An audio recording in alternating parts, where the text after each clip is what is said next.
this were, 10, 15, 20 years ago, and it was for any vaccine that we wanted to make, you would say a vaccine from the time you start to the time it's approved to be safe and effective is several years, 5, 6, 7 years. That's unacceptable for now.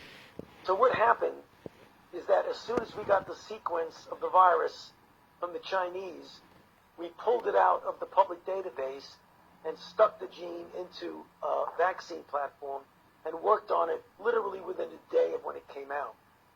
65 days later, namely 2 days ago, we gave the first injection to a normal volunteer for a phase 1 trial to see if it's safe.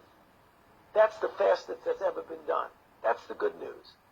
The challenging news is that even at that rocket speed, it's going to take a few months to show that the initial safety is okay. Then you go into a phase 2 trial, which instead of involving 45 people, which we have in the phase 1 trial, it involves hundreds, if not thousands of people. That will take another 6 to 8 months to even know if it works. So at the fastest we can go, it's going to take a year to a year and a half to know if we have a vaccine that we can use. There's another element to safety, and that is if you vaccinate someone and they make an antibody response, and then they get exposed and infected, does the response that you induce actually enhance the infection and make it worse?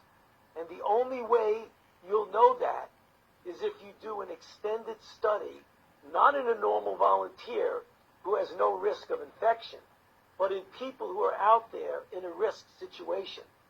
This would not be the first time, if it happened, that a vaccine that looked good in initial safety actually made people worse.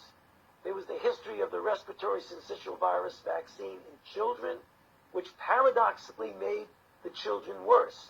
One of the HIV vaccines that we tested several years ago actually made individuals more likely to get infected. So you can't just go out there and give it